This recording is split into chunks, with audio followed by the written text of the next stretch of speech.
Good morning po sa lahat yan, mga ka-friends, recovery, lolo at lola. So, gising na po kayo.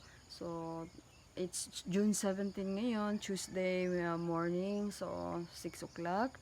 And then, ang ganda ng weather. So, yes, bangon na po tayo. So, enough na po yung higa dyan. So, tulungan na po natin yung self natin na tayo po ay lumakas at madali po yung pagaling natin. So, meron po akong simpleng tips na ituturo po sa inyo. Malaking tulong po ito, lalo na po yung sa hindi pa nakagalaw, yung mga matagal na stroke. So, yung mga bagong stroke pa lang, ito maganda po itong tulong sa inyo. Ayan, si massage mat.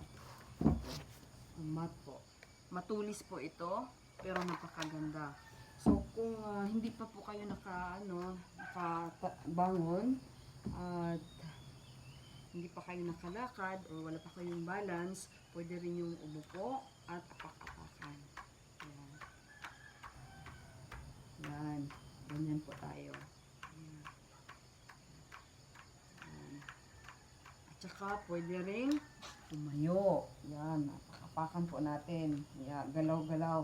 Lakad-lakad po tayo. At pwede din namang ay tatayo lang tayo. Ayan. Mafe-feel nyo po talaga ang tulis, ang sakit na doon sa foot natin. At saka, ang ganda po ng senyales pag kayo po ay nakaka-feel ng medyo masakit na. Ang ganda po yan. Gigisingin po niya yung natin, yung natutulog nating mga ugat, yung mga dugo dyan na kailangan talaga mag-flow. Ayan po. Ayan. Ang ganda ng feeling. Aakyat talaga doon sa tenga mo. Ayan. Kung pagod na kayo, pwede rin. Yung mga gusto lang nagre-relax, ayun po. Pakapakan nyo lang po. At saka, hindi lang din sa yung sa mga na-stroke. Pwede rin yung sa mga lolo at lola natin, yung mga papa at saka natin, yung mga kapatid. So, lahat pwede po yung gumamit nito. Ang kagandahan nito ay yung hindi pa nakagalaw, mga friends dyan, yung mga yung mga pasyente natin, pwede rin natin itong sa higaan. So, higaan po natin ito. Buksan natin yung t-shirt or dyan. So, ilapag po natin. So, ang laki kaya ng tulong nito. At ito po ay nakakagising po ng natutulog nating mga ugat.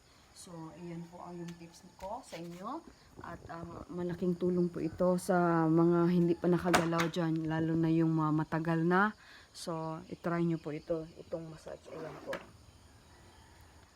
So, very effective talaga. So, ito yung gamit ko. So, 1 month, nakakagalaw na ako. Ito yung simula talaga na gumamit ako nito at pagkagabi niyan ay gumagalaw na yung kamay ko. Nagtataka ako bakit gumagalaw. So, maraming salamat talaga po. So, thank you so much.